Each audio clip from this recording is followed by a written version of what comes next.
Baik ibu-ibu, acara parenting pada pagi hari ini kita mulai saja ya, sembari nunggu ibu-ibu yang lain datang. Bismillahirrahmanirrahim. Assalamualaikum warahmatullahi wabarakatuh. Yang saya hormati Nin selaku Ketua Yayasan Mahatasi Istiqlal, yang saya hormati Tezia, anak dari Tenin ya. Jujur saya dari kelas 1 sampai kelas 6 baru sekarang Bu ketemu Tezia. Belum pernah sekalipun ini saya ketemu. Alhamdulillah pada pagi hari ini bisa berjumpa, bersua dengan Tezia. Mungkin ibu-ibu yang lain juga ya, yang belum kenal Tezia, ya itu Tezia. Yang saya hormati Pak Jo selaku Ketua Litbang dan Pak Haji yang telah hadir pada pagi hari ini, serta bunda-bunda sekalian yang saya hormati. Alhamdulillah wa syukurillah, marilah sama-sama kita panjatkan puja dan puji syukur kita kehadirat Allah Subhanahu wa taala yang telah melimpahkan rahmat taufik serta hidayahnya kepada kita semua, sehingga kita pada pagi hari ini bisa berkumpul dalam acara parenting yang diadakan di Mahat Al Istiqlal. Di sini Bude mau sedikit memaparkan ya Bu ya. Kita alhamdulillah Majelis Taklim sudah berjalan kegiatannya, yaitu 2 minggu sekali, dan alhamdulillah parenting ini juga sudah kita mulai laksanakan waktu 2 bulan yang lalu ya. Untuk sesi pertama itu sudah kita laksanakan dengan tema, kalau nggak salah waktu itu mendampingi anak-anak pada masa pandemi ya Bu ya. Nah, alhamdulillah pada pagi hari ini kita bisa melaksanakan lagi acara parenting, yaitu dengan tema yang waktu itu diusulkan dengan bunda-bunda semua, yaitu tentang edukasi seks orang tua terhadap anak. Alhamdulillah kita bisa berkumpul pada pagi hari ini. Kita termasuk orang-orang yang beruntung ya Bu ya, bisa duduk di sini sekarang, bisa berkumpul dengan para narasumber yang hebat-hebat ini ya. Kita bisa mencari ilmu dari beliau-beliau ini untuk menghadapi permasalahan kita nanti di anak-anak kita ya. Karena kita sama-sama tahu ya Bu ya, anak-anak kita ini sekarang ini udah pada kritis, udah pada pinter, nggak kayak zaman Bude dulu diomongin ini gak nurut aja, oh iya ya. Lain beda dengan anak-anak sekarang ya. Kalau kita kasih penjelasan ke mereka lebih pertanyaan lebih dari satu ke kita. Yang ini buat apa mah? Yang ini untuk apa? Kok bisa begini? Nah, kan begitu ya Bu ya. Nah, untuk itu kita kan perlu ilmu untuk itu. Pada hari ini alhamdulillah kita bisa ada di sini, bisa ada Nin, bisa ada Tezia yang bisa nanti memberikan ilmunya untuk kita untuk masalah edukasi seks orang tua terhadap anak ya. Siap ibu-ibu semua? Nah, alhamdulillah. Ibu-ibu coba saya mau tanya, ibu-ibu nyaman nggak dengan parenting yang begini? Nyaman ya Bu ya? Alhamdulillah, karena nyamannya itu dulu Ibu yang diambil. Karena kalau ibu-ibu nyaman, insya Allah 2 jam 3 jam duduk di sini juga betah, ya. Nah itu yang kita ambil dulu. Nah nanti di sini juga ada udah dikasih kertas ya. Ibu-ibu bisa nanti tulis di situ pertanyaan, nanti kita kumpulkan. Insya Allah nanti Nin atau Tezia bisa menjawab pertanyaan-pertanyaan dari kita. Baik, untuk itu saya serahkan acara ini kepada Tezia sebagai moderator pada pagi hari ini. Kepada Tezia dipersilakan.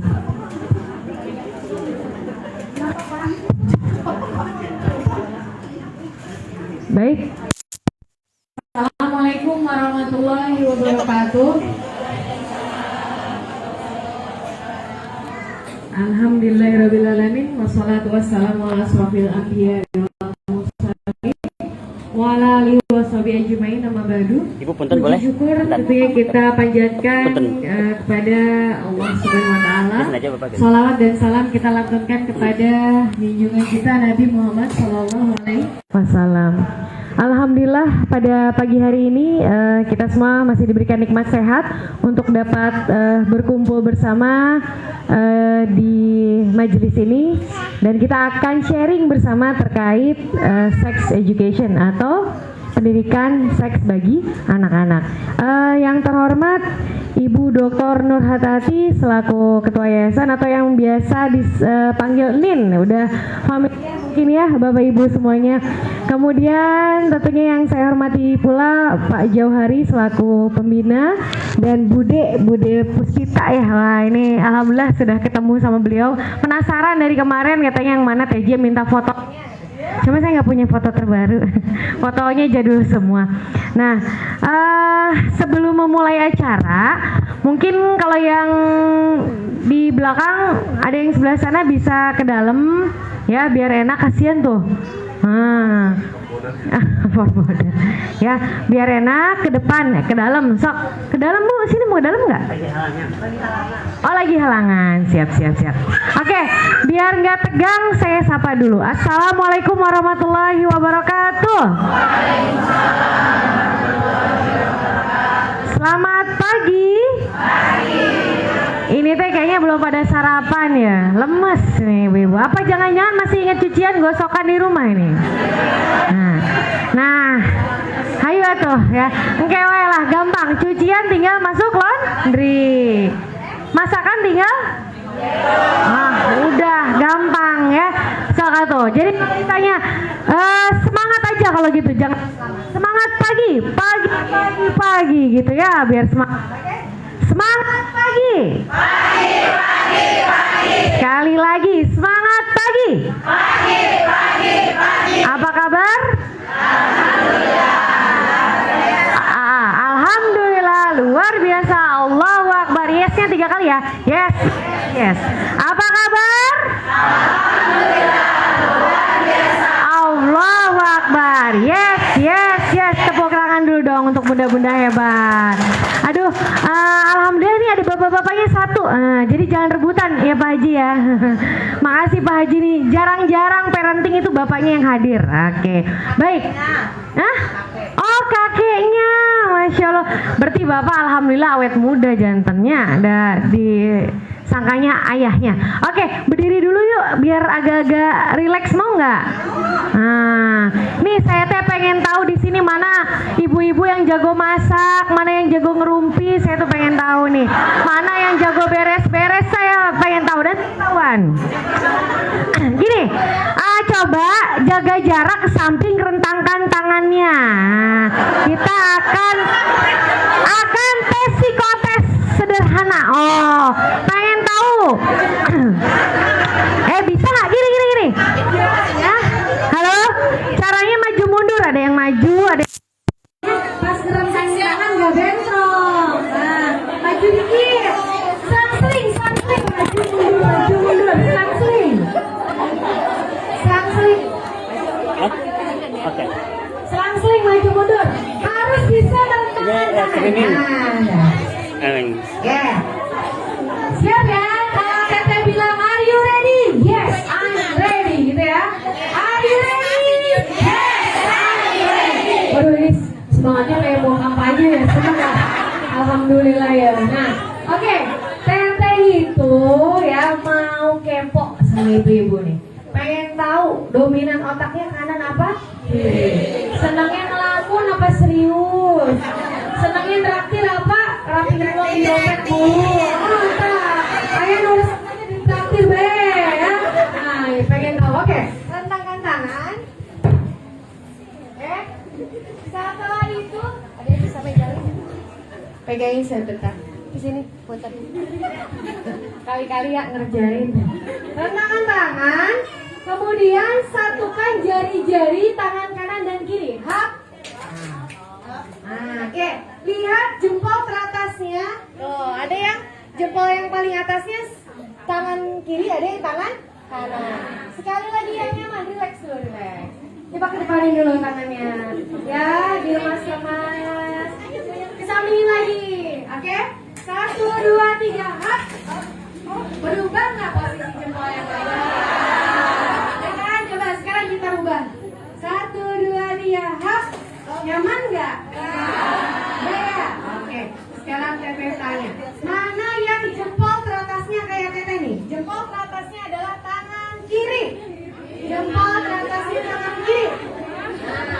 Angkat tangan. Tangan kiri. Nah. Oke, yang tangan kiri ini hobinya ngelamun ya. Kalau di kamar mandi lama banget sampai buka YouTube ya.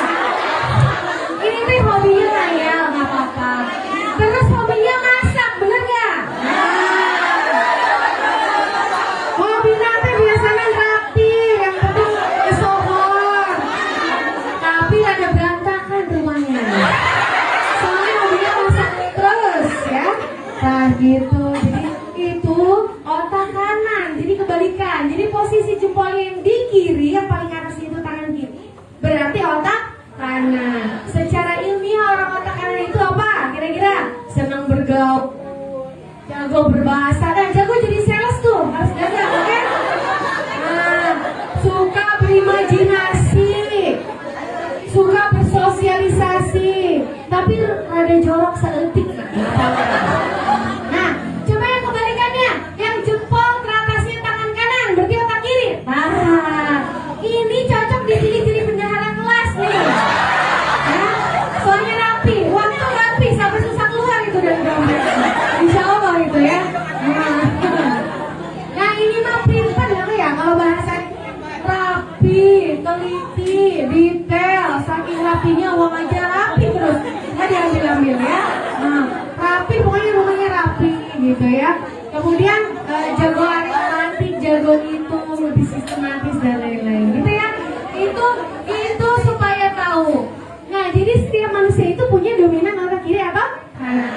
Kalau yang di tengah gimana? Kanannya kiri nggak? Bahaya nggak tuh?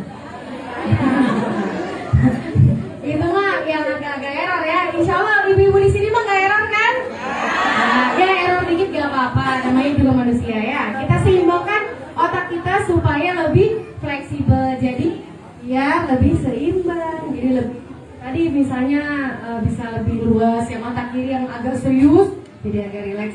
Yang otak kanan cengengesan dulu jadi bisa lebih serius ya. Iya kita senam otak Pak Jo, step Pak Jo. Mama ikutan nih man, berdiri man. Senam otak. Kalau Ibu Nur Hatat ini Nini itu mah kiri kanannya waduh luar biasa, otaknya cepet. Pokoknya ini mah udah otaknya luar biasa dah. Bisa kenceng nggak? Kok nggak ada suaranya? Wah.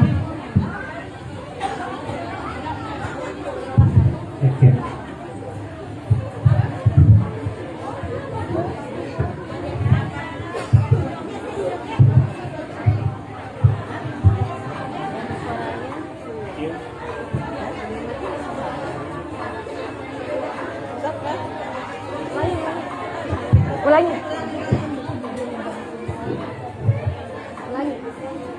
Soalnya kecil banget ya. Ya. Lihat ya. Kelihatan ya. Kalau nggak kelihatan lihat TV aja dah. Ayo, yang pertama itu dari luar ke dalam. Gini. Nah. Oke. Terus dibalik dari dalam keluar. Balik. Gini. Dia baju semuanya.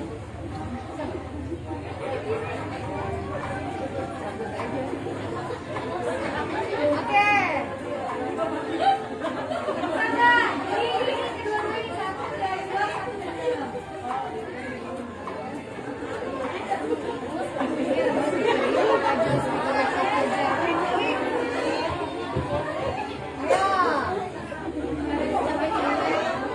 Ayo kita ketak-ketak. Ya. Oke, santai relax. Ayo. Cuci piring. Nah, siapa yang sering cuci piring?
mendengarkan paparan presentasi dari Min terkait sex education.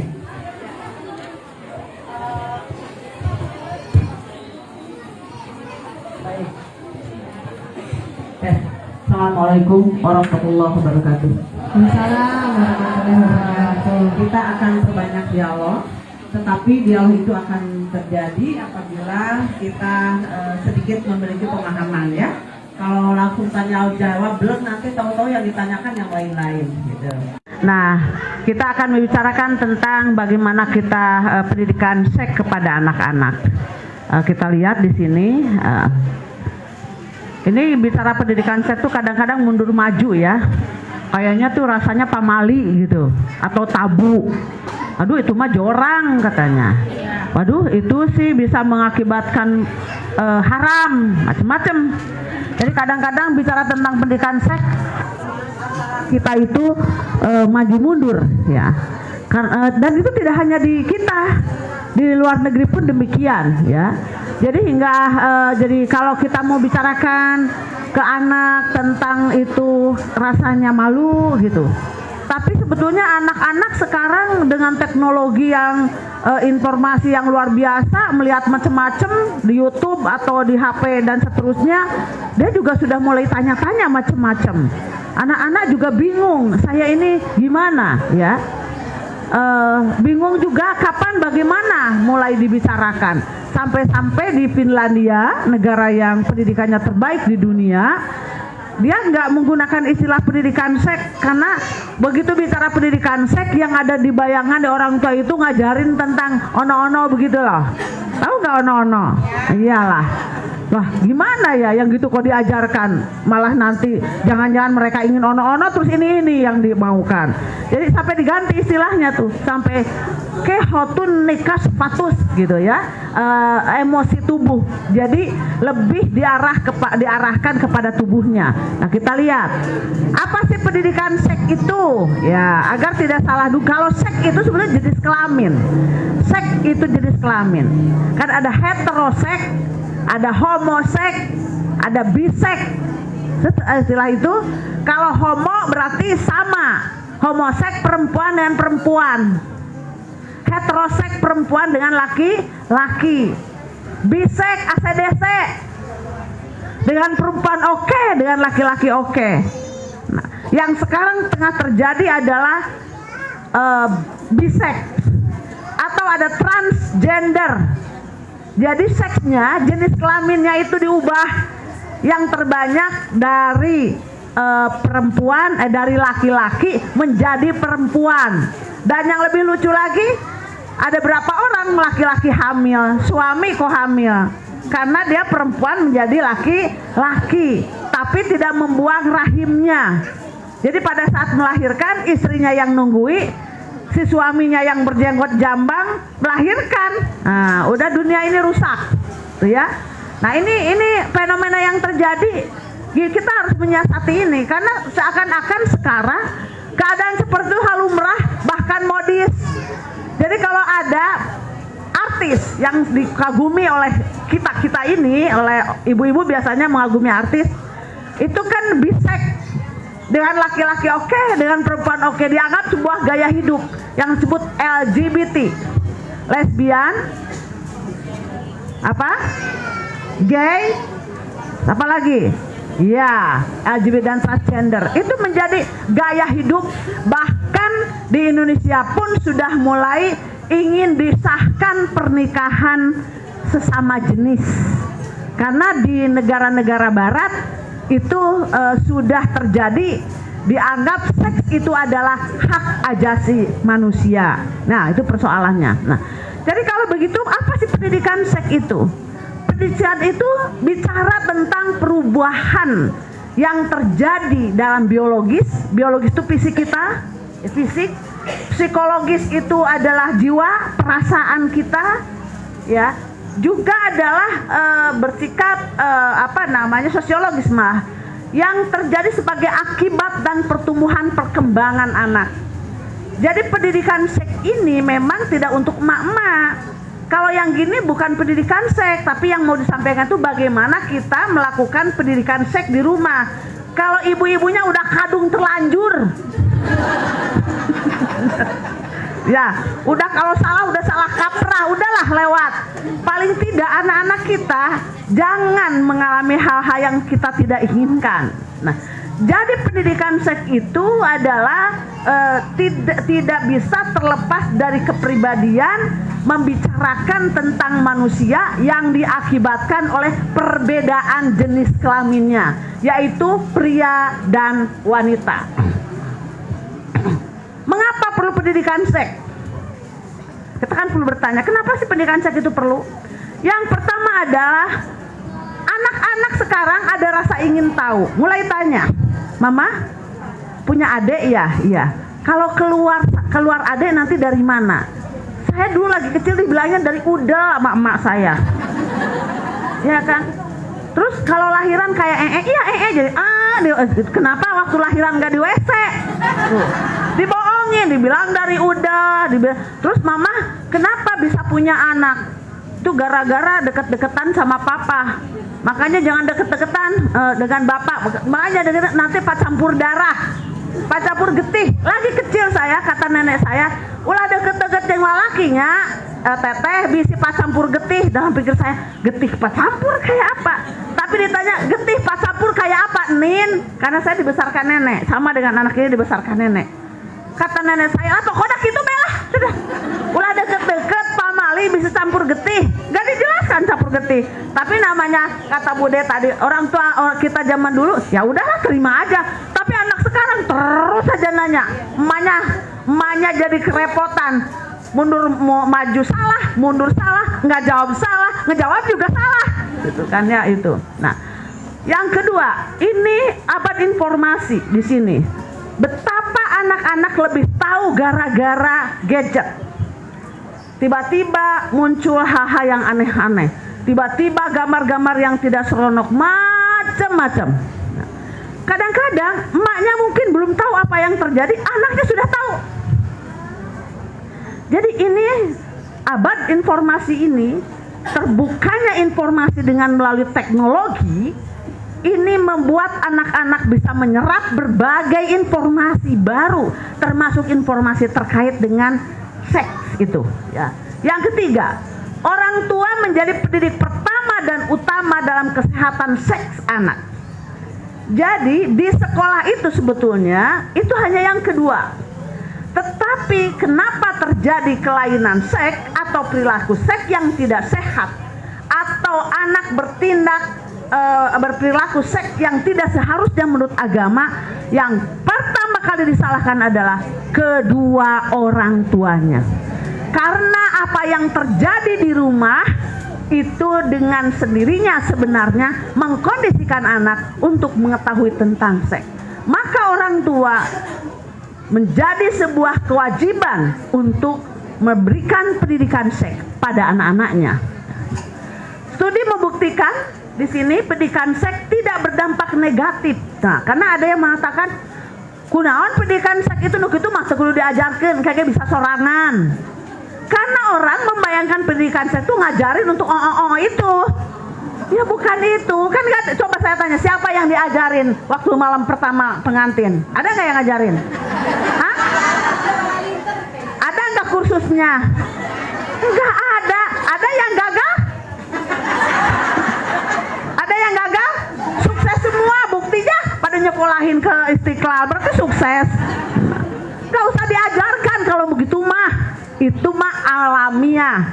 Tapi yang dimaksud di sini bukan yang begitu. Seks di sini adalah berkaitan dengan identitas manusia, dengan jenis kelamin yang dimilikinya, apa pria dan wanita, yang juga bagaimana harus berkepribadiannya, bertindak, bersikap dan bertanggung jawab sesuai dengan jenis kelamin yang dimilikinya. Itu yang disebut dengan pendidikan seks. Termasuk di dalamnya bagaimana mereproduksi yang sehat, melahirkan yang sehat. Bagaimana memahami tentang pelecehan seksual. Bagaimana caranya kita preventif bila terjadi pelecehan seksual. Bila juga bagaimana kita melihat fenomena-fenomena pelecehan seksual itu dan bagaimana efeknya. Nah, itu yang akan kita Sedikit kita pelajari di sini dan nanti kita akan lanjut dengan dialog. Kapan pendidikan seks itu diajarkan? Lebih awal lebih baik, ya. Dan ini lifelong education. Jadi saya pun ke anak saya menyampaikan, walaupun dia sekolahnya udah tinggi, ceritanya dokter, ceritanya psikolog, tapi bagaimanapun dia pinternya atau bagaimanapun dia jadi apa, soal hidup kan gak bisa ngalahkan saya. Saya 62 tahun, dia 38 tahun. Saya dong lebih pinter dari dia.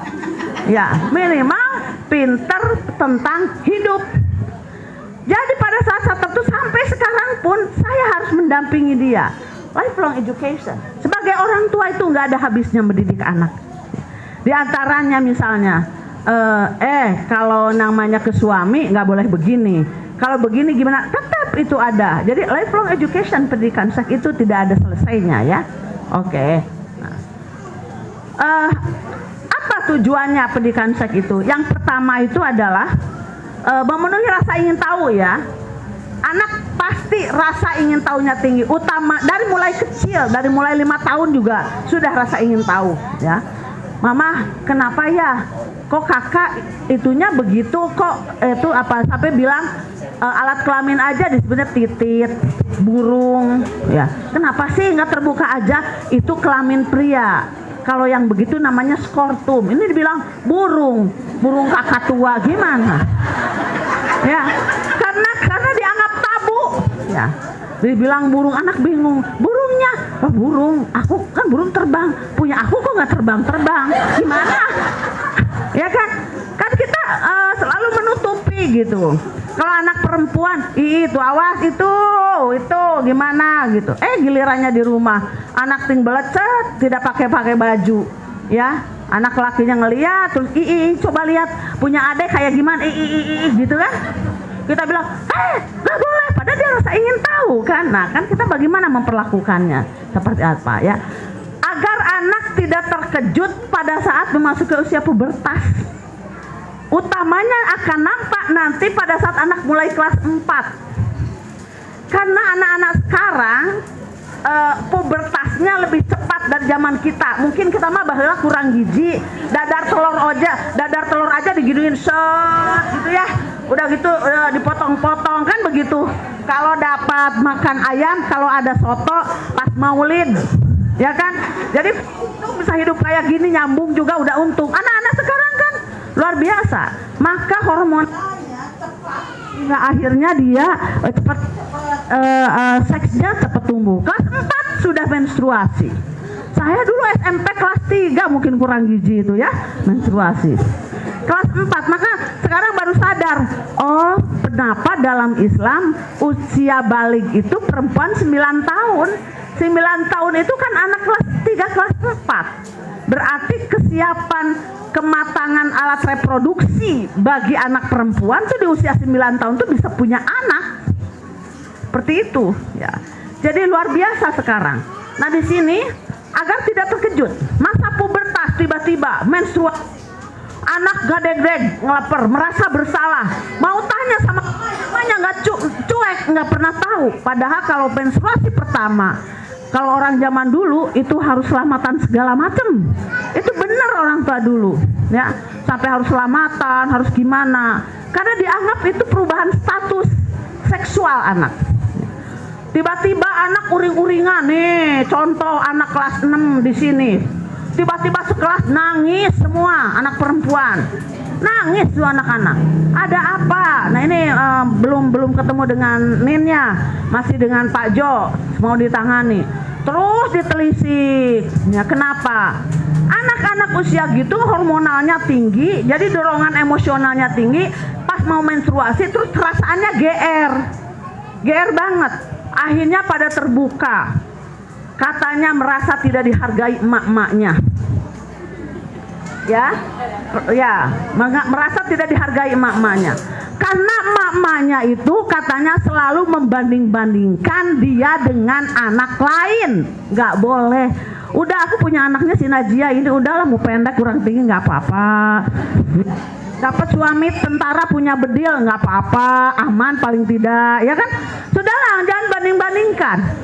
Itu adalah rezeki kita, itu adalah takdir kita. Dan ingat, dia tidak minta dilahirkan oleh kita. Jadi kalau nggak suka cekik aja biar mati. Mau? Nah, jadi terima apa adanya. Jangan membanding-bandingkan. Mengapa mereka galau di kelas 6? Pas dilacak sebetulnya kalau menurut ukuran saya lagi kecil, cemen eta mah. Tapi barudak ayeuna mah galaleer. Jadi emak-emaknya harus lebih GR lagi. Jadi di sini terjadi anak-anak merasa dendam pada ibunya, pada bapaknya, karena emak bapaknya cekcok melulu di rumah. Setelah itu marah-marah sama saya.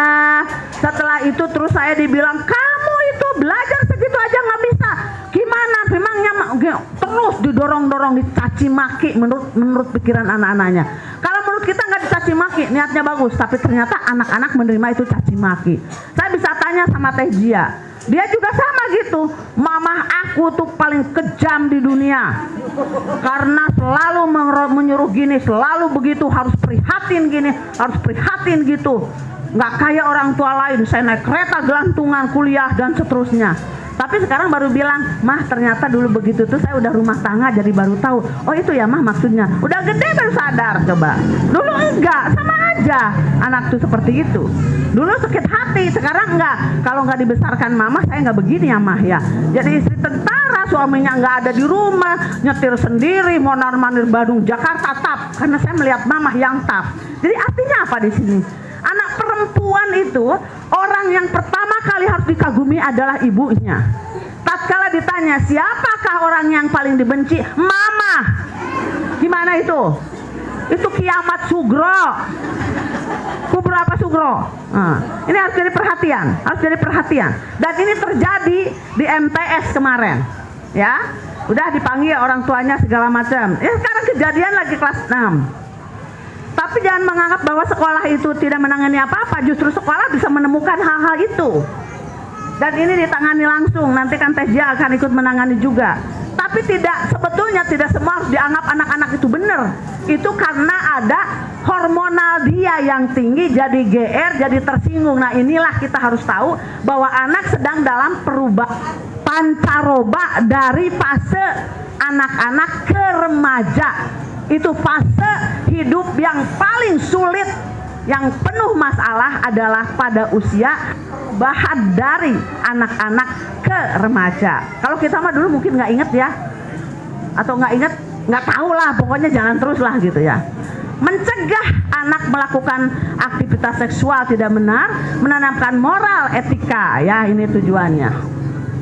Apa saja sih pendidikan seks? Itu ada 4. Sosiokultural, jadi pendidikan seks sesuai dengan nilai-nilai, aturan atau budaya. Nah, macam-macam kan ada sebuah negara yang poliandri. Perempuan persatu, suaminya banyak. Itu adalah budaya. Termasuk budaya pesantren, Pak Kiai istrinya suka lebih dari 1. Itu budaya. Dan santrinya kalau dinakahi oleh kiai itu kebanggaan, biar disebut nyai. Dia disebut ibu kiai, jadi istri kedua, istri ketiga. Sekarang lagi tren kan, jadi istri pelakor. Itu adalah budaya. Nah, ini berkaitan dengan pendidikan seks di sini. Itu adalah budaya. Jadi budaya berperilaku seks. Ada sekelompok orang yang nyinyir, senangnya suka culak, hai. Nanti pegang tangan, wak. Saya kan orang kerja, itu kurang ajar banget ya. Namanya pelisan seks. Tapi itu kalau dibiarkan menjadi budaya. Jadi pegang-pegang tangan itu ya biasa laki-laki zaman sekarang. Padahal itu sesuatu yang salah. Nah, itu berkaitan dengan kultural. Yang kedua, seks menurut agama. Ya, nanti yang terakhir saya akan bicarakan. Jadi bagaimana seks menurut agama itu? Bagaimana tidak boleh berdua-duaan, laki dan perempuan bukan muhrim karena itu takrobuz zina, kan begitu.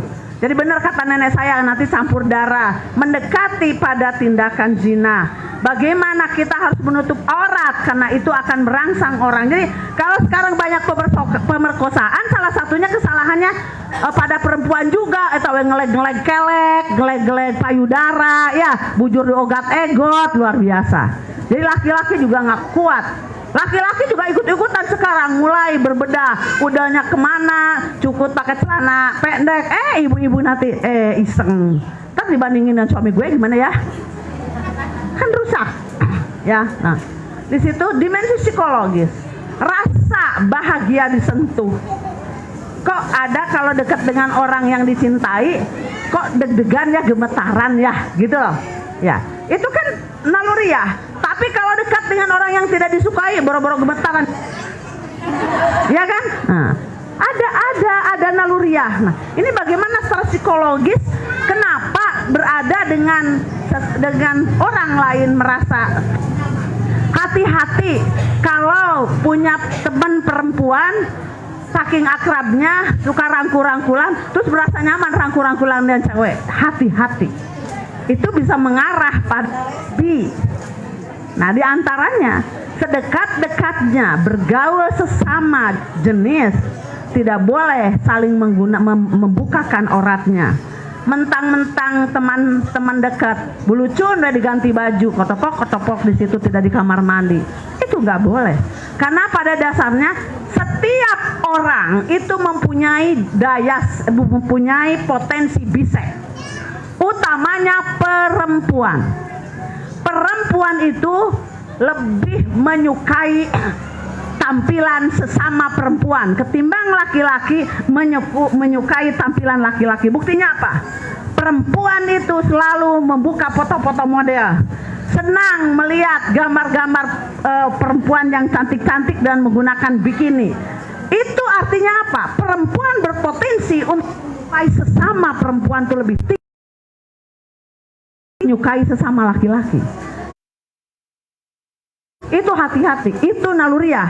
Jadi seakrab-akrabnya dengan teman, jangan coba-coba berangkul-rangkulan, berdekap-dekepan, tidur bareng, dekap-dekepan, tidak boleh.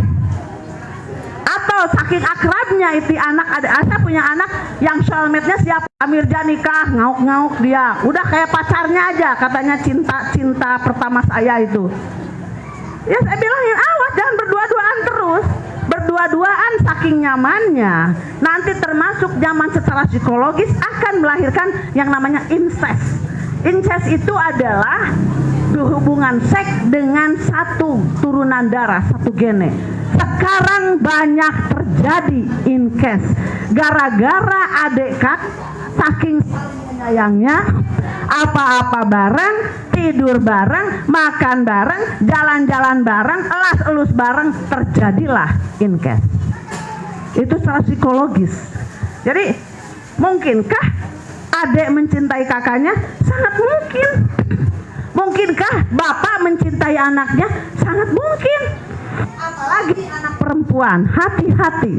Cinta pertama anak perempuan biasanya kepada bapaknya. Kalau anak perempuan melampau dekat dengan bapaknya sampai bapaknya menggendong, bapaknya anak tidur telanjang, mau pakai ini, dipakai bajuin sama bapaknya, ya dimandiin sama bapaknya, nggak boleh itu.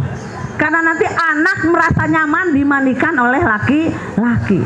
Nanti anak merasa nyaman bila dia selalu dimandikan oleh bapaknya. Maka itu yang disebut itu yang perempuan. Kalau laki-laki melampau diladeni oleh ibunya dan dia cinta kepada ibunya, dia nyaman selalu bersama ibunya, lahirlah yang disebut dengan Oedipus kompleks. Anak yang mencintai ibunya. Kalau ada anak pria tidak kunjung nikah karena membanding-bandingkan calon istrinya harus seperti emaknya, diam-diam itu adalah berpotensi Oedipus kompleks. Capek deh, banyak sekarang laki-laki ganteng, artis-artis ganteng tahun tidak menikah, iya kan? Nggak mungkin kalau tidak memiliki kemampuan. Nah, apa yang dipelajari nanti mak-mak nih yang harus dipahami dan harus disampaikan kepada anak-anak? Yang pertama adalah kita harus menjelaskan bagian tubuh kita. Kalau anak perempuan, tubuh anak perempuan. Kalau laki-laki, tubuh anak laki-laki.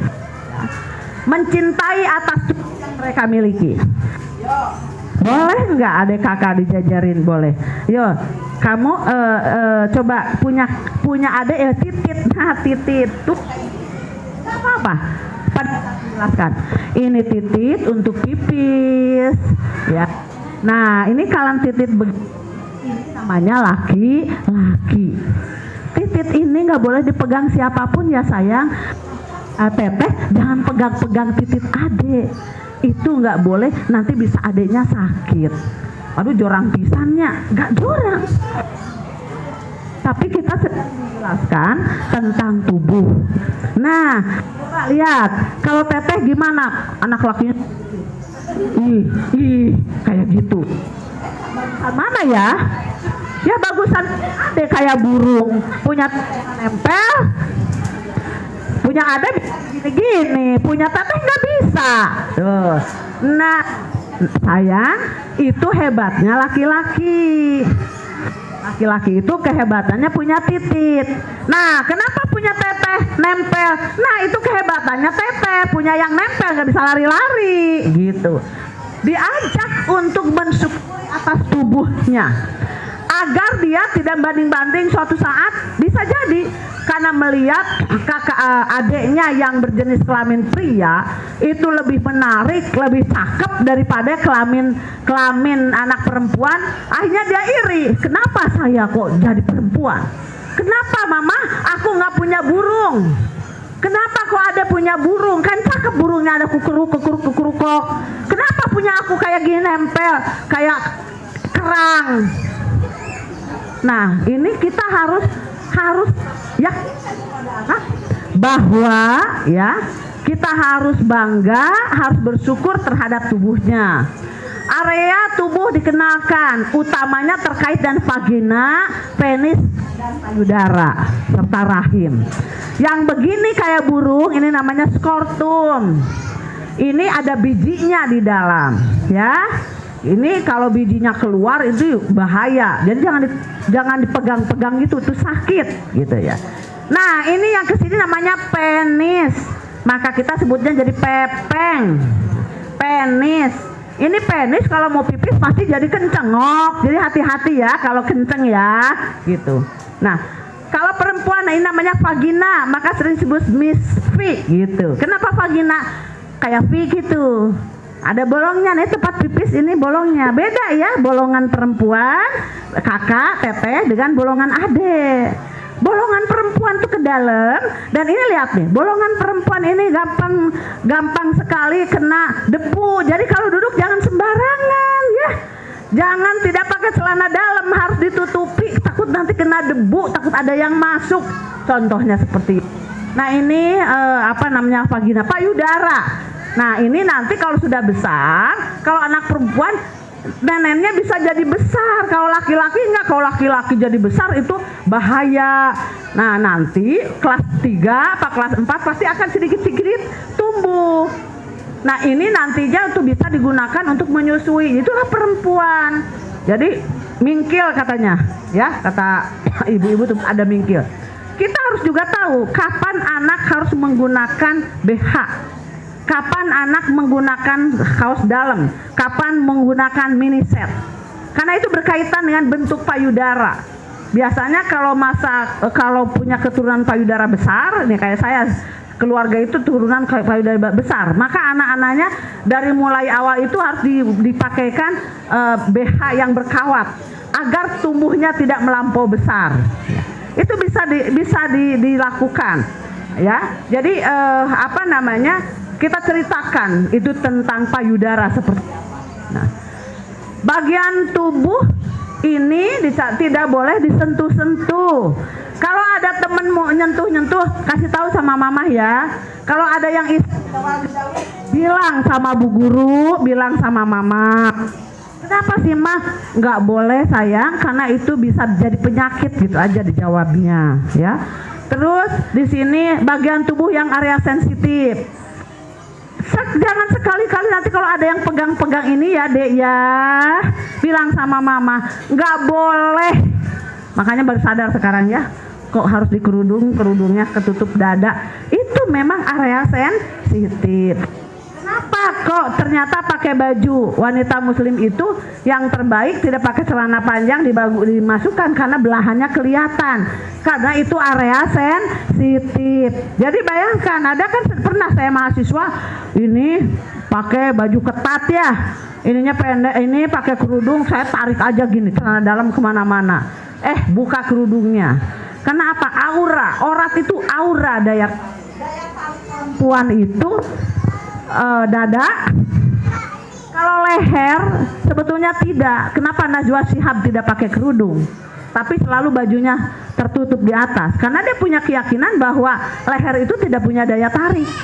Yang daya tarik itu dada, yang ditutup itu dadanya, ya. Setelah itu apalagi? Lekuk tubuh. Lekuk tubuh itu paling utama menarik. Jadi kalau ada orang pakai kerudung, pakai baju ngepas terus jalan goyang, hartina cenah eta teh. Enggak ada, karena itu bisa melahirkan syahwat pria, ya.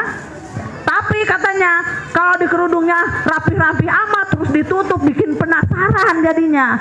Akhirnya ingin tahu. Itu sama dengan papahnya di Mekah, katanya cerita pada pakai cadar gitu, pakai bahasa Arab. Ini nggak bisa, tapi kalau si Mbah pintar bahasa Arab, pintar bahasa Inggris, bahasa jago macam-macam. Katanya, bisakah melihat wajah ibu? Saya ingin tahu ibu siapa. Bener dibuka, oh Gulis ya mah. Oh terima kasih gitu. Sudah udah ya, thank you katanya gitu. Nah karena itu identitas gitu ya, ingin tahu gitu. Nah tapi kan orang boleh aja memilih. Lanjut. Yang kedua yang harus kita pahami dan dampingi pada anak. Jadi perubahan tubuh di saat pubertas, yang tadi saya katakan kelas 4 mulai. Anak perempuan akan tumbuh payudara, tumbuh rambut pada beberapa bagian tubuh, di ketiak, di vagina, itu bisa dikasih tahu. Nah nanti ya kalau ada yang tumbuh jumbut kasih tahu mama ya. Ih mama, ini tiba-tiba ada yang hitam itu punya saya. Oh iya, itu pertanda kamu sudah mulai dewasa gitu. Ketiak saya, oh mulai bau badannya, berarti harus dikasih toas apa-apa biar nggak bau gitu kan. Nah itu kan masalah. Nah, terus laki-laki tumbuh penis dan testis. Mama punya aku sering kencang, sering shoot naik ke atas, sering shoot naik ke atas gitu. Akhirnya dipakai main-main gitu, dilitik-litik gitu. Jadi di daerah di pesantren ada terjadi. Nah, karena berikan bahwa itu tuh seperti apa pendidikan seks itu. Jadi pendidikan seks itu bukan menceritakan ono karena saya, justru ini yang diceritakan ya. Perubahan suara, tiba-tiba suaranya mah gitu ya. Karena ini sudah mulai berubah. Rambut di area wajah, area penis itu akan tumbuh, dan anak-anak itu kalau kita itu biasa aja kata kita, tapi bagi dia itu masalah tersendiri karena ada perubahan dalam tubuhnya. Jadi kita harus tahu perubahan-perubahan yang terjadi pada tubuh anak-anak kita. Ya, lanjut. Yang ketiga, aktivitas seksual. Kita harus tahu, yaitu misalnya memperlakukan teman, lawan dan kawan. Kamu saya lagi kecil, teman saya laki-laki semua, jarang perempuan karena lelet. Kalau saya agak sedikit cekatan dulu lagi kecil, nggak suka, itu satu. Yang kedua, anak perempuan tuh suka banyak irinya. Dulu saya merasanya, kalau anak laki-laki melindungi perasaan saya dulu lagi saya kecil, padahal tidak seperti itu. Nah, ini di sini bagaimana memperlakukan teman. Kan ada pendidikan yang namanya koedukasi.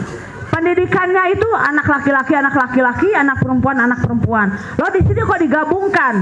Apa itu nggak merusak pendidikan seks? Tidak usah. Karena pada perempuan senang sama orang laki itu hal yang alami. Biarin aja dia bisa melihat perempuan kayak apa. Anak saya nomor 3 itu di pondok pesantren yang laki-laki semua. Cerita Mama tahu nggak mah?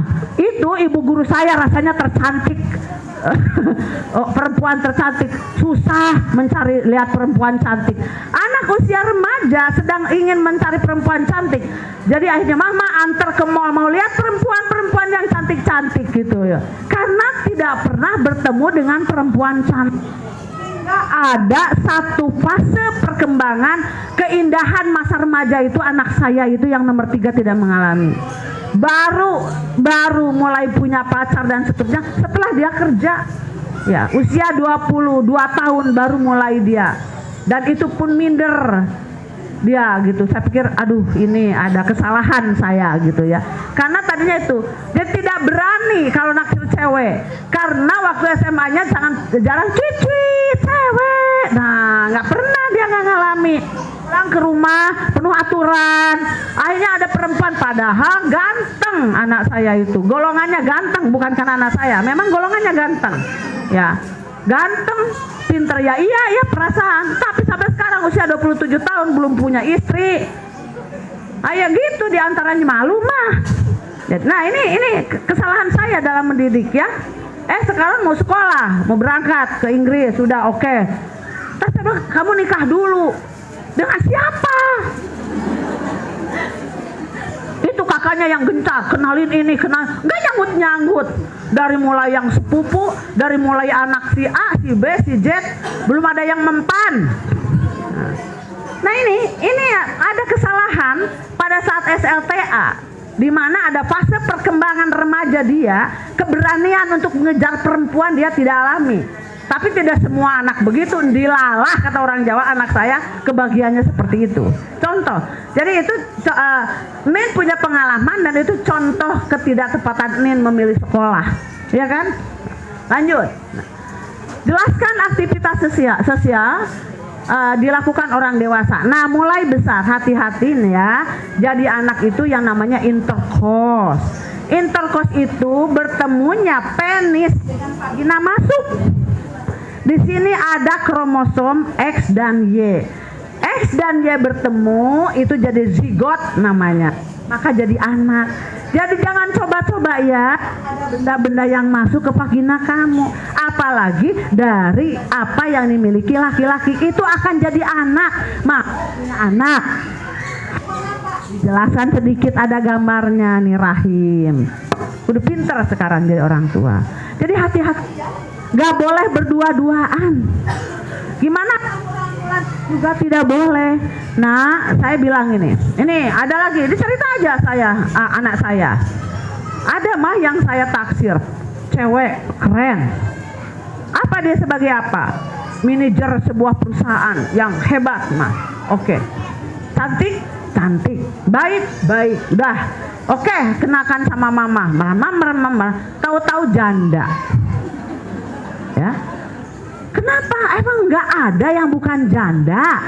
Loh mah, janda itu bukan keinginan dia itu korban pelecehan dari kakak kelasnya, lagi di Mapala UI akhirnya punya anak.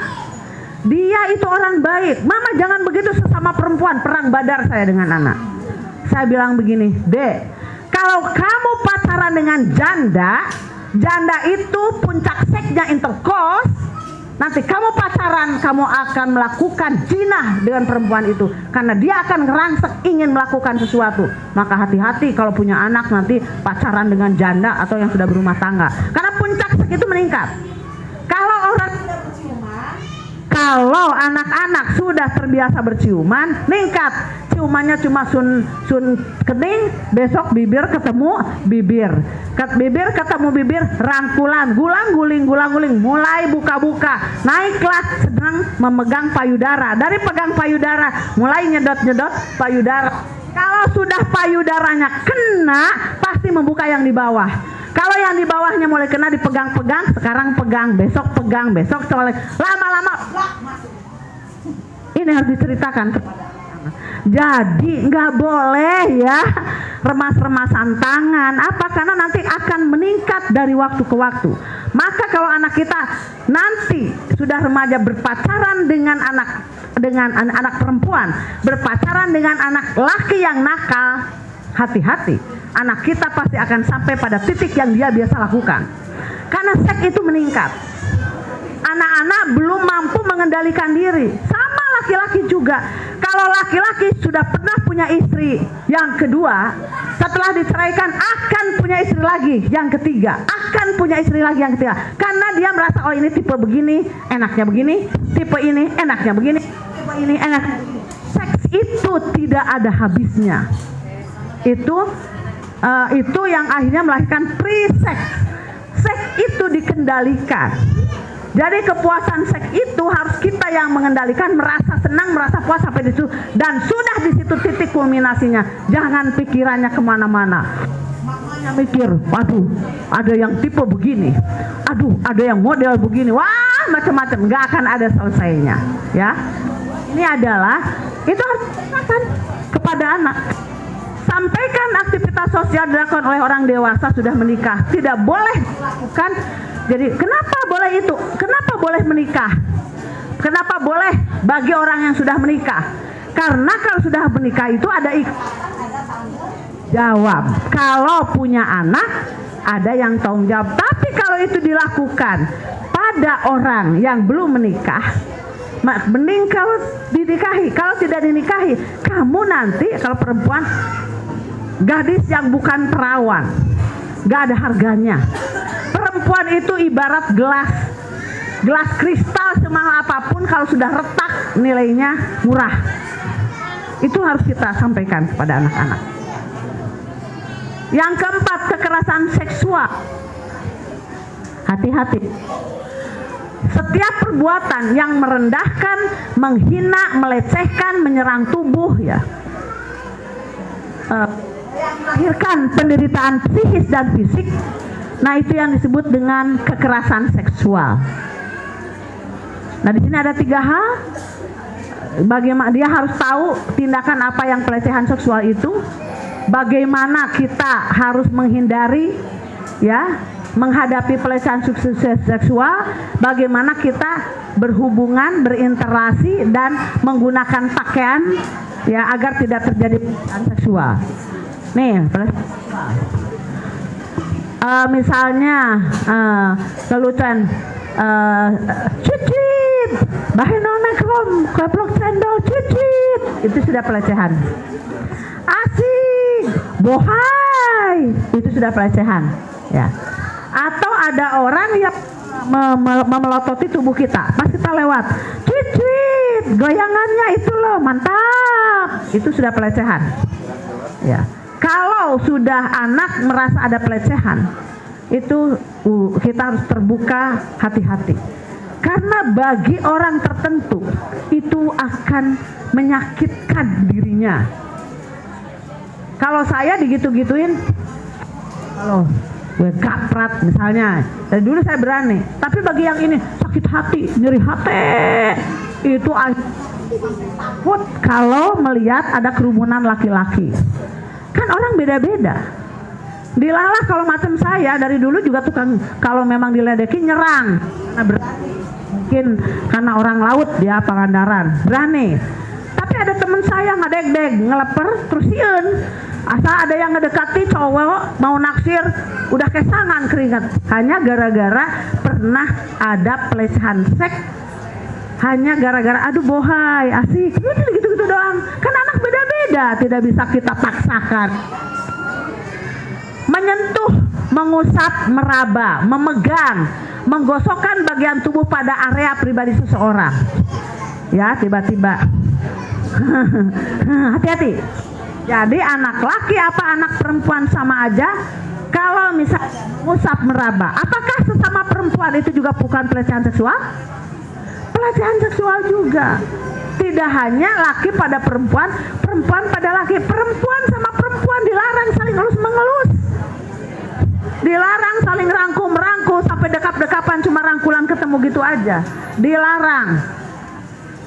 Karena itu akan kuat. Nah, mengirimkan lelucon foto video, audio yang bernuansa seksual tujuan. Mengeser video seks atau mengeser ada orang bodinya bagus tanpa izin yang punya foto itu bisa menggugat masuknya kepada kriminalitas pelecehan seksual. Hati-hati nanti anak-anak kita jangan iseng-iseng ngirim foto siapa, kirim. Saya masih ingat dulu lah lagi SD sampai SMP. Lu ingat nggak? Saya tuh, ini mah anak-anak saya. Ada Uriel tempat ngegosok itu ya, gosok tempat rautan pensil kan ada kacanya. Sekarang kan sudah tidak berkaca. Itu kan suka ditaruh di bawah bangku, ya kan? Nah itu pelecehan seksual. Ya, maka kan dilarang sekarang tidak boleh pakai kaca. Dulu mah pakai kaca ditaruh. Oh merah, oh, nah berem, oi berem. Itu, ya kan ingat? Orang pantai ada sungai, ya suka renangnya di bawah sungai. Sungainya kan jembatannya bolong-bolong. Kalau ada zaman dulu ibu-ibu perempuan tidak pakai celana kan? Jarang zaman dulu mama pakai celana dalam, pakai kain kan? Wah kalau lewat kan agak jarang set. Itu saya sambil renang, hui gitu. Nah, itu pelecet. Ya itulah anak-anak kenakalannya. Itu tipe anak nakal. Ya jadi kalau lihat anak nakal senyum, gue itu loh. Tapi jadi banyak tahu gitu ya. Oke. Menguntit, mengambil, menyebarkan informasi pribadi, gambar seseorang tujuan.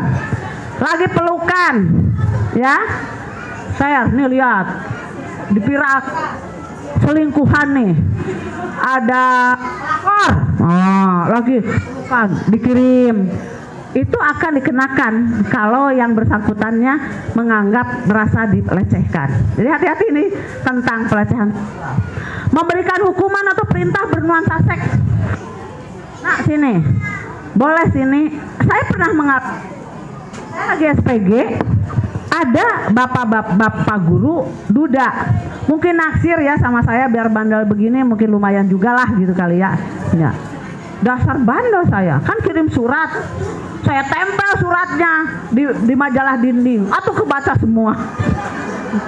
Ya, nah itu suka nyuruh saya, Nur, ya mohon Pak, mangga. Itu bukunya bawa ke kelas, dibawa nanti. Mana bukunya? Dasar blon ya, pegang-pegang tangan. Waktu itu mah atau di Pak guru menibager megang-megang tangan. Itu adalah pelecehan seksual. Kasih tahu sama anak-anak. Saya seneng aja, Pak guru namanya Pak Jena, baik banget sama saya waktu belum jadi duda.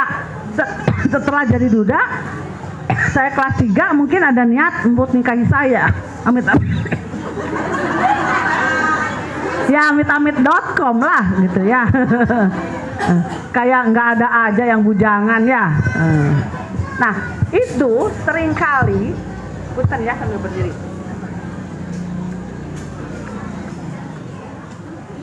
Punten dari Senin sampai Kamis itu ngelaba aja mana-mana. Ya jadi seringkali anak-anak merasa diperhatikan oleh guru dengan beda jenis kelamin, ya, disentuh, dipeluk, bangga itu disayang. Padahal ada kalanya itu adalah pelecehan seksual. Jadi janganlah kalau anak itu Pak Gilang suka pegang-pegang kamu enggak? Tanya. Ya, itu suka ini enggak? Tanya, harus ditanya. Itu Pak Darul kepala sekolah suka nyuruh suka remes-remes tangan enggak? Tanya sama anak-anak mulai kelas 4, 5, 6. Karena itu bisa terjadi pada siapapun. Ya. Enggak di pesantren, enggak di perguruan, enggak di sekolahan Katolik. Banyak selibat itu pastor itu melakukan hal yang berkaitan dengan seks juga ada, kiai juga ada, ustadz juga ada. Itu adalah manusiawi. Maka kalau misalnya katanya pondok pesantren sekarang banyak kejahatan seks, bukan di pondok pesantren, dilalah yang ketahuannya di pondok pesantren, di mana-mana juga ada. Makanya kita harus waspada karena seks itu adalah bersifat naruriah. Siapapun sangat memungkinkan untuk melakukan hal yang tersebut. Ya, itu dicek. Mengintip orang yang sedang berpakaian. Ada anak resep noong weta. Itu juga pelecehan. Kalau kita lagi ke kamar mandi, tiba-tiba ada yang noong, itu pelecehan. Hati-hati. Jadi anak-anak, kamu kalau sedang ke kamar mandi suka ada yang ngintip enggak ya? Kalau ada yang ngintip bilangin sama Pak Guru, gitu ya. Membuka pakaian seorang tanpa izin, ngeledekan dibuka pakaiannya. Itu juga diprosotkan celananya, itu sudah tergolong pelecehan. Membujuk menawarkan sesuatu untuk melakukan kegiatan seksual, yuk kesini yuk, bapak kasih ini. Kan yang kejadian anak-anak kecil itu diperkosa oleh bapak-bapak tua bangka itu karena anak-anak itu diiming-imingi dikasih jajan. Ya, jadi kalau ada bapak-bapak atau laki-laki yang agak dewasa itu harus kalau ngajak-ngajak ke anak-anak kita dilarang aja nggak mau. Dan ada kejadian ada anak kelas 6 SD sudah ketagihan seks. Maka dia mensetubuhi teman-temannya dan itu katanya asik, enak. Dia tidak tahu bahwa itu adalah berhubungan seks. Itu kejadian ya. Menghina ya, melecehkan.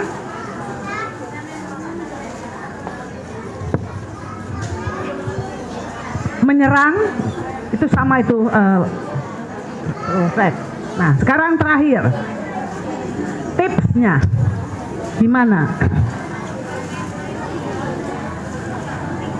Pendidikan seks itu harus menumbuhkan rasa malu pada diri anak-anak. Maka biasakan memakai pakaian tertutup. Biasakan juga di rumah harus menggunakan pakaian yang tertutup. Emaknya saking enak, saking asiknya di rumah teh leluasa, pakai baju tank top segini, nggak pakai BH lagi, tidak pakai daleman lagi. Anak laki-laki ngeliatin emaknya gedabar. Hati-hati. Itu bisa menarik syahwat anak pria. Dia di rumah kalaupun pakai dasternya jangan daster yang porno aksi ya daster yang wajar lah. Karena itu akan berakibat kepada anak ya. Ayahnya terbiasa pakai celana pendek segini. Ya. Upayakanlah paling enggak segini aja nih. Karena laki-laki auratnya itu kan di atas lutut. Jadi janganlah dibiasakan di rumah orang laki-laki pakai celana pendek hot pants gini. Gak bagus. Tetap aurat atau ada bapak-bapak di rumah terbiasa pakai kaos sangsang, pakai celana segini. Ada anak perempuan, gak boleh. Karena tiba-tiba anak perempuan mengagumi tubuh bapaknya. Ya, tidak boleh. Yang kedua, menumbuhkan jiwa maskulinitas pada anak perempuan Islam. Melarang laki-laki berperilaku sama perempuan. Kalau kita punya anak laki-laki senengnya dengan perempuan terus, hati-hati. Ada apa? Ya. Dia melakukan tanggung jawab tindakan-tindakan perempuan. Ada. Jadi kalau ada anak yang berikutnya melambai, udah gedenya, sebenarnya udah kelihatan dari kecil. Dia lebih senang main boneka, main masak-masakan, ketimbang main mobil-mobilan. Walaupun sekarang mobil sama masak tidak ada beda. Chip yang paling terkenal di dunia itu laki-laki tukang masak, perempuan enggak. Desainer yang hebat pria. Ya. Sekarang sudah tidak ada ini. Tapi ternyata kebiasaan-kebiasaan itu melahirkan laki-laki menjadi gemulai sama perempuan. Ivan Gunawan ganteng, tapi kan begini, Ayu Ting Ting tidak pernah mau. Ya. Karena apa? Karena dia kerjanya berkaitan dengan area perempuan. Rudi Hadiswarno tukang potong rambut, nggak nikah juga kan? Rudi Hairudin tukang masak, nggak nikah juga kan? Kepada lagi Rudi meneh, Rudi Hartono sama laki-laki, ya, tuh ya. Jadi ada area-area perilaku perempuan dan laki-laki. Jadi kalau kita punya anak, kerjanya seneng kumpul sama anak perempuan, kerja sama anak laki aja, gayanya laki aja, ntar kayak istrinya Aming, ya kan? Aming tuh nikah dengan istrinya, si Amingnya laki perempuan, istrinya perempuan laki. Dunia ini sudah rusak. Budaya, oke? Nah, maka kita lihat ya, hadis Nabi, Allah melaknat para perempuan yang menyerupai laki-laki dan para lelaki yang menyerupai perempuan. Maka rambut pendek itu bukan haram bagi perempuan, boleh-boleh aja, tetapi itu menyerupai laki-laki. Jadi perempuan menggunakan pakaian laki-laki, laki-laki menggunakan pakaian berciri khas perempuan, hati-hati. Nanti akan berefek pada perkembangan psikologis dia di masa remaja, di masa dewasanya ya. Biasakan memakai pakaian sesuai jenis kelaminnya, gitu loh. Jadi ada ibu-ibu itu yang si Dena Rahman itu, kan anak SMA Lab School UNJ itu dulu. Dena Rahman itu ibunya itu seneng menggunakan pakaian perempuan. Jadi dia seneng memantas-mantasi karena cantik itu anak lagi kecil. Akhirnya kan sekarang jadi transgender. Ada yang ibu-ibu senang anak perempuannya maskulin atau terus dipakaikan pakaian-pakaian untuk laki-laki. Akhirnya dia menyenangi hal-hal yang berkaitan dengan perilaku laki-laki. Ya, hati-hati. Oke. 7 sampai 10 tahun harus pisah kamar dengan orang tuanya. Lo kamarnya nggak ada, Nin. Diupayakan kalau udah malam itu emak bapaknya tidak sekamar. Jangan sampai malam-malam dia bangun, ini apa yang sebelah gedebak-gedebuk. Ya. Ini ada apa? Jadi di daerah Jakarta, in case terjadi ya, karena satu kontrakan ukuran 3 kali sekian isinya belasan orang, tidur pak gulung-gulung. Udah malam-malam yang satu praktek, nggak tahu itu adeknya, nggak tahu itu saudaranya, praktek, semua sama-sama nikmat praktek. Terjadi sekarang. Jadi hati-hati naruh anak kalau udah 7, mulai 10 tahun upayakan pisah kamar. Kamarnya nggak ada, Nin, pisah ranjang. Ya. Pisahkan antara anak laki-laki dengan anak perempuan. Jangan disatu ranjangkan. Beli ranjang tingkat, anak laki di atas, anak perempuan di bawah. Pokoknya jangan disatu ranjangkan. Dia tidur gedebak-gedebuk saling dekep, nanti nyaman dekep-dekepan berdua. Harus dipisah, ya. Tidak boleh masuk kamar orang tua tanpa seizin orang tua. Jadi orang tua memang harus punya kamar. Ya. Di saat 3 waktu, saat subuh, setelah sholat subuh, siang, kalau ada siang, atau setelah salat isya. Karena kemungkinan di dalam kamar itu orang tua itu tidak menggunakan pakaian yang beres. Atau di saat itu bisa jadi sedang macam-macam. Ya, itu tidak boleh. Jadi upayakan kamu kalau masuk kamar mama ketok. Jangan main selonong boy, harus ketok. Agar tahu-tahu emaknya lagi gerah haridang pakai baju bule kelak, anak masuk nggak boleh, harus ketok, biasakan. Mengenal mahramnya agar mereka paham dapat menjadi pergaulan sehari-hari walaupun hidup serumah. Jadi walaupun satu mahramnya tetap tidak boleh berdua-duaan. Anak perempuan udah besar tidur terus dengan ayahnya, itu muhrimnya, tapi tetap nggak boleh. Jadi dia tahu walaupun muhrim tetapi tidak boleh bersama-sama berduaan. Tipsnya, ya, ajarkan anak terutama laki-laki untuk menjaga pandangan, untuk melihat porno aksi. Yang kayak gini-gini anak laki-laki hati-hati. Ini pornografi. Ya, harus dicek. Larangan ikhtilat, bercampur sekumpul laki-laki dan perempuan. Jadi upayakan anak-anak perempuan kalau main dengan grupnya perempuan. Atau ada laki dan perempuan gabung. Tapi jangan sampai anak perempuan kita gaulnya dengan anak laki terus. Anak laki gabungnya dengan anak perempuan terus. Itu harus dihindari ya. Ya, hatur nuhun. Ada pertanyaan Teh Jia? Ini?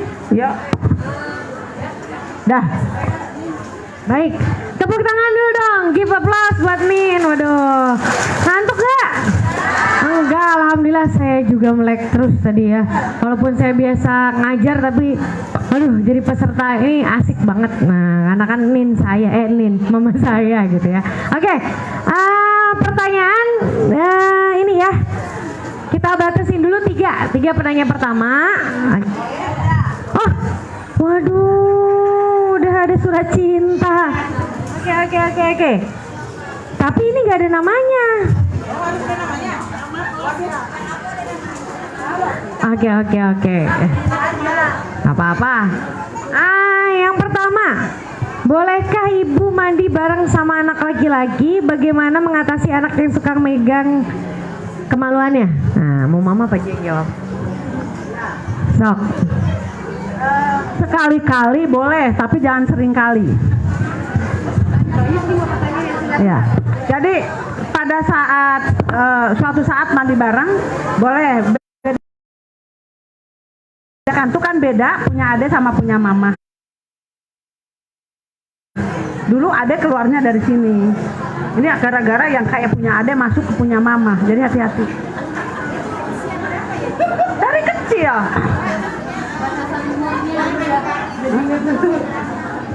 Dari kecil aja. Belum terlalu ini. Terus sudah agak gede mah janganlah, itu naon nu ngegawing mama gitu kan, takutnya begitu. Nah, terus kemudian lagi mandi dicebokin, bukan apa-apa. Misal anak cewek dimandi sama ayahnya dicebokin merasa kenikmatan, karena kan usia 3 tahun itu adalah fase kenikmatan dari era genital. Ketika dia nyaman, enak dilus-lus atau apa, ih kok rasanya gini, nanti ketagihan, jadi pengen nyari yang sosok kayak ayahnya gitu. Akhirnya nanti dia bagaimana? Nah itu sebetulnya nggak boleh. Yang ketiga apa sih ya? Pakai tutup. Oke, nah ini nih ada anak, coba perhatiin, anak saya ngalamin usia 4-5 tahun, dia ngegesek-gesekin vaginanya ke sofa atau nggak ke bantal gini-gini. Ya, untung Maya ngerti ya. Itu memang fase perkembangannya. Jadi dia mendapatkan kenikmatan seksual dengan menggesek-gesekan. Kalau anak cewek digesek-gesekan dengan benda. Kalau anak cowok, punten, penisnya dimainin gitu. Nah, itu bagaimana? Dikelitik-kelitik. Iya, disentil-sentil atau gimana. Itu adalah yang pertama, dialihkan perhatiannya. Jangan dimarahin atau kita kaget, astagfirullahaladzim, langsung diambil gitu. Jangan. Santai, pelan-pelan dialihkan, terus dijelaskan tadi yang kata Nin, nanti lecet sayang gitu ya, jangan, ini harus dijaga, terus dialihkan. Lama-lama bertambah usia makin penjelasannya makin jelas gitu ya. Oke, sip. Pertanyaan yang kedua, pendekatan apa yang harus dilakukan agar anak nyaman bercerita? Wah, ini di luar ini nggak apa-apa. Gimana supaya mau nyaman bercerita? Ini nanti itu yang ini terakhir. Ini dulu nih, ada ini nih. Coba. Alhamdulillah nih tulisannya bagus bener ya. Alias susah dibaca ini teh. Dokter. Ini calon dokter gak jadi sih kan namanya. Nin bertanya, anak saya di kelasnya ada temennya yang suka mempraktekkan tangan kirinya dibikin lingkaran, terus telunjuk kanannya dimasukkan ke jari yang melingkar itu. Waduh, bahaya ini. Ini harus segera lapor ya. Siapa? Bagaimana saya menjelaskan? Ya. Simbol seks. Nanti harus disabar. Ini adalah simbol seks. Ini adalah vagina. Ini adalah penis. Dan nanti anak laki itu kalau bisa sampaikan kepada ibunya atau pastinya. Kita akan panggil bahwa ini jangan-jangan dia sebetulnya iseng-isengan saja, tidak tahu maknanya begini. Jangan-jangan tidak tahu, hanya ngikuti orang lain. Sok gitu kan? Iya. Tahu. Bisa tapi jadi. bisa jadi juga tahu simbol ini. Atau lihat nggak sengaja. Atau lihat. Nah itu ya, kalau yang kayak gitu laporkan sama bu gurunya di WA. Ada perilaku yang kayak gitu, makanya ini tadi disampaikan. Ada perilaku yang aneh itu dilaporkan. Cuma pesan Nin itu jangan jadi heboh. Jangan terus diangkat itu sesuatu yang kerusakan, jangan. Karena anak punya fase perkembangan seks. Ada fase anak, Ya, ada kan apa sana di bibir lagi kecil kan ngedot Ada ini. oral, ada falik, ada pasapelik, ada oral tuh ini kan ke tubuh. Ada genital gitu ya. Ada fase-fasenya. Nah, ini yang mulai remaja itu mulai iseng-iseng yang berfungsi, yang dengar, yang lihat dilakukan. Itu adalah wajar, tapi kalau dibiarkan jadi kurang ajar. Artinya, kalau ada peristiwa gitu di sekolah, jangan langsung ribut, laporkan aja sama gurunya, nanti kita selesaikan, ya. Tidak boleh dibiarkan, Oke. Yang lainnya pertanyaan tentang komunikasi, ini terakhir tentang seks. Bagaimana tanggapan nih mengenai perilaku yang menyimpang nih yang lagi terjadi LGBT? Memang banyak sekarang nih, Nin. Mungkin kalau Nin kan belum pernah buka IG ya, mungkin, atau jarang main IG, mainnya Facebook ini artis Facebook ya. Nah, kalau IG itu kan sebenarnya ngeri itu. Misal punten bunda-bunda kan ngelihat search ya. Misalnya nggak sengaja tayang nih artis yang sesama penyuka jenis wanita nih. Kita lihat itu sekali, terus ke bawah tuh, lesbian semua, gitu mah, Iya, ngeri. iya. Nah, dan ini sekarang eranya memang fenomenanya udah nggak malu mah, artis-artis itu. Jadi yang cewek-cewek ya, yang model itu tau kan, jijik saya tuh kadang ngeliatnya ya. Yang cewek-cewek, yang cowok sama cowok, nah itu bagaimana menanggapi itu Ninin? Soalnya bahaya. Ya. Jadi itu kita kan perlu komunikasi di rumah, harus banyak bercerita. Yang tadi Inin bilang, harus sejak kecil menjelaskan tentang mensyukuri identitas dia. Jadi kalau laki-laki punya penis, perempuan ini, nanti kalau laki-laki itu akan menyenangi perempuan sama kayak mama sama papa, akhirnya punya anak. Korek. Ya, tes 1, 2, 3. Nah, akhirnya jadi punya anak. Nah, kalau laki-laki dengan laki-laki terus tidak akan punya anak, dan itu nggak boleh menurut agama. Nanti ya secara alami fitrah namanya senang itu ya secara Islami. Tetapi gitu ya, kalau dalam agama kita perempuan itu harus menyenangi laki-laki itu pun harus ada dalam pernikahan. Sejak mulai kapan tuh ngomongin kayak gitu ya? Itu sejak mulai umur 9 tahun sudah mulai, dan itu akan dilakukan pada dialog-dialog di rumah. Tidak, ini saya mau pendidikan seks, tidak. Jadi itu dilakukan alami di rumah dalam kehidupan sehari-hari, terutama bila ada gejala-gejala sambil ngobrol-ngobrol. Jadi ajaknya ngobrol sini. Jadi di sini adalah proses komunikasi yang luar biasa harus dilakukan. Ya. Ada tambahan nih dari mamanya siapa dulu, udah kenalan lupa. Oh ya, silakan Mam.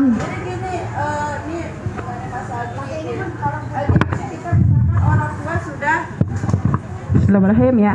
Jadi gini Nin, mengenai LGBT gitu ya.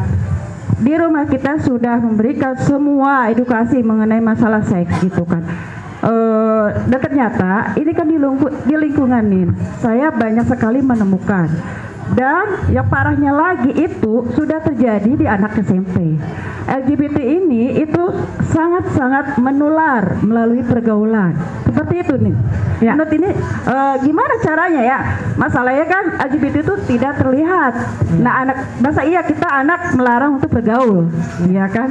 Nah, di sini ya buah silmakama lah ya. Jadi ketika saya tidak melepaskan, kasihan ke anak.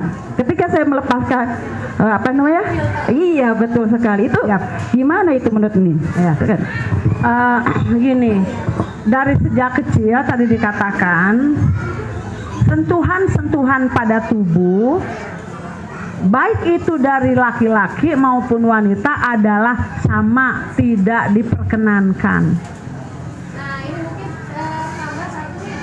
Tambah ya, ada yang tahu nyanyiannya sentuhan boleh dan sentuhan tidak boleh? Ya, nah ini kan ada yang TK mana? Anaknya TK. Nah, yang SD boleh. Ini sesuaikan dengan usia anak ya. Kalau anak kelas 6 atau 5 ya jangan dikasih nyanyian gitu ya. Bisa kayak sentuhan bareng-bareng. Sentuhan boleh, kepala, tangan, kaki. karena sayang, karena sayang, karena sayang. Yang sekarang nggak boleh. Sentuhan tidak boleh, sentuhan tidak boleh. Yang tertutup baju dalam kan? Apa? Ya lupa aku nih. Katakan tidak, tidak boleh di. Itu yang dasarnya, baru nanti dijelaskan. Boleh pakai itu ya. Jadi nanti dari kecil deh kalau ada yang nyentuh-nyentuh ya, hati-hati. Sentuhan ini nggak boleh, siapapun teman kamu, bu guru, pak guru, saudara, mulai. Karena itu awalnya dari budaya lesbi itu. Sama satu lagi nih ya, ini kan memang kita susah nih ngontrol anak itu main YouTube, bener ya? Nah, anak itu bisa buka YouTube itu biasanya kalau udah punya Gmail atau apalah gitu. Jadi kita kontrol, kalau nggak kita lihat historinya lah. Suka iseng, saya itu PR-nya seminggu sekali nih kalau malam-malam tuh sampai jam 12 malam. Saya liatin history anak-anak, YouTube-nya, apanya. Lihat apa yang ditontonnya, apa yang diinikannya. Nah ini nyambung nih mah, ada tadi pertanyaan. Ada yang sudah terlanjur nonton video porno. Nah, bagaimana menanganinya? Nah, monggo. Ya. Bagaimana menanganinya? Itu tentang video porno. Kita harus menjelaskan dari perspektif norma, nilai-nilai agama. Jadi tentang hukum, bagaimana hukumannya di akhirat bila orang melakukan hubungan suami istri di luar nikah. Itu neraka jahanam. Nah, sambil didongengkan, menyakitkan. Atau juga bahwa karena dia nonton video porno, kalau kamu belum melakukan pun kamu terkena dosanya. Karena sudah bisa melihat hal-hal yang seharusnya tidak dilihat. Tapi memang itu sulit mengontrolnya. Tugas yang paling besar itu dan paling males dan paling capek. Paling sulit. Termasuk saya ngontrol guru-guru saya, capek deh. Ngontrol siapa yang telat 1 menit saja.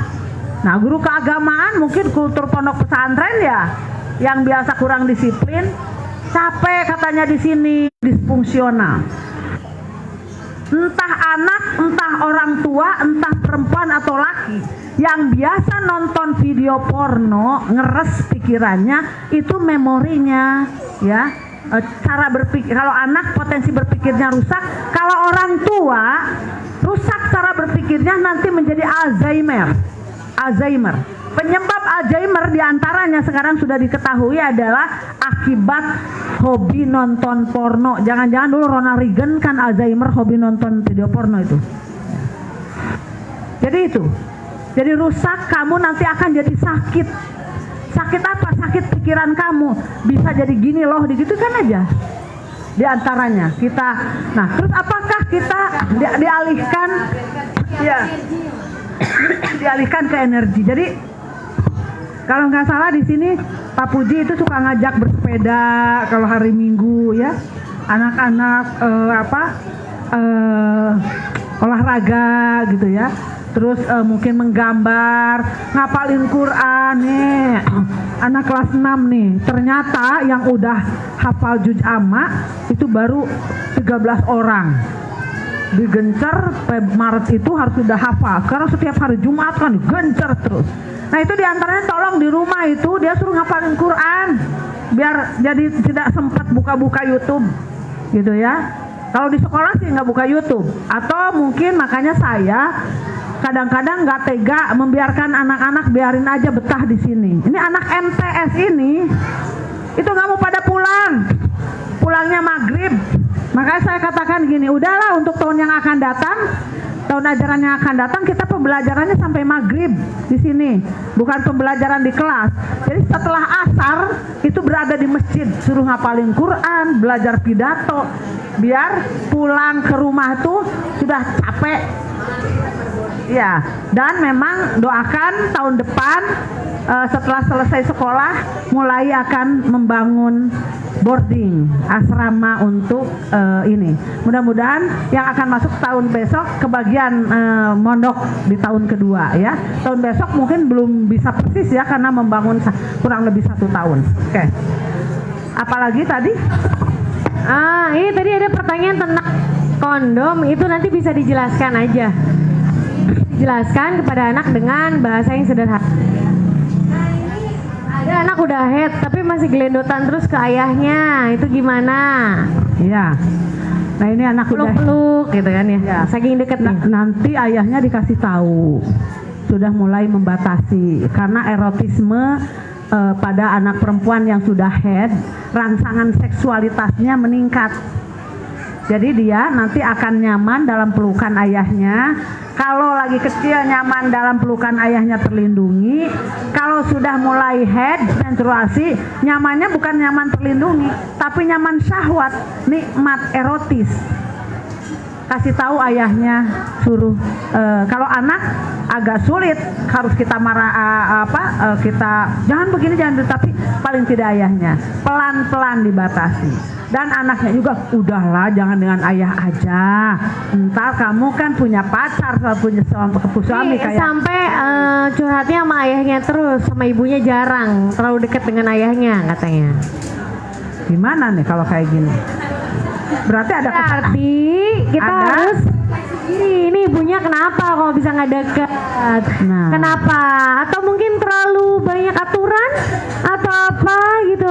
Lakukan pendekatan lagi gitu. Berarti ayahnya lebih jago tuh pendekatannya, bisa niru komunikasi, berbagi peran. Ya udah ayah batasin ini ya biar nanti mama yang gini gitu. Bisa itu ya. Nah ini karena waktunya 5 menit setengah 11. Nah ini ada yang mau tanya nih. Gimana supaya anak nyaman untuk mau bercerita? Karena ditutup-tutupin. Ya. Ada lagi nih malah yang nanya kebalikannya. Ini anak saya udah cerita tentang suka sama ini, suka sama itu gitu. Ada yang tertutup. Ya, itulah perbedaan anak. Maka jangan ada lagu, jangan dibanding-banding. Ojo dibanding-banding ngeke. Hafal ya. Ojo dibanding-banding ke apa dibanding-banding nge? Ulah dibanding-bandingkan gitu kan. Ulah dibanding-bandingkan anak mah. Tah itu ini kejadian. Yang satu orang tuanya bertanya bagaimana agar anak terbuka mau menceritakan tentang apa yang terjadi dalam dirinya. Jadi merasa ibunya itu suaminya diceritakan, adiknya diceritakan, yang bagus diceritakan, yang buruk apa ya. Nah, jadi kalau kita sudah tahu beda-beda. anak kita introvert, tidak berarti udah antepkeun we dan memang dia mah introvert. Kitanya yang cerewet nanya-nanya sambil lagi enak. Harus tetap berterima. Yang satu nggak pernah cerita gimana nih caranya. Aku punya strategi. Kita servis lah teman-temannya. Sampai temenin yuk Rinta, temenin tante beli es krim di depan. Nah, sambil dikorek sama aku gimana Aska di kelas. Ini terus kayak gitu itu jadi salah satu cara juga kita pengen tahu info anak kita bagaimana. Karena dia kurang terbuka. Kalau yang adiknya misalnya tadi udah terbuka banget, enak, gampang ya kan? Tinggal terus sambil kita kasih tahu, oh gini, oh ya, emang adik maunya yang kayak gimana, gini-gini. Nah, itu nggak apa-apa terus, sudah enak. Tapi kalau yang pemalu nggak bakalan emang ngomong gitu.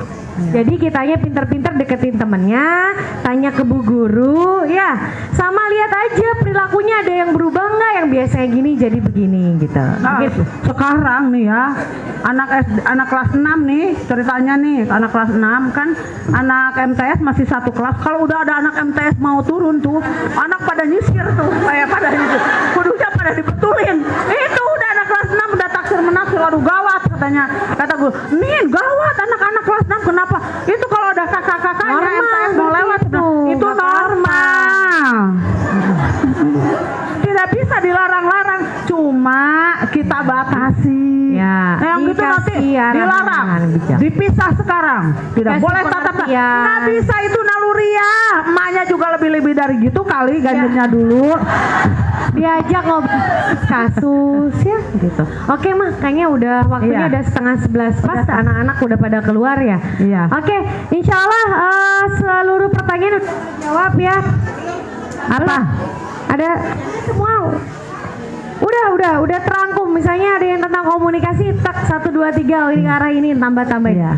Udah Bude, aman gitu ya. Oke.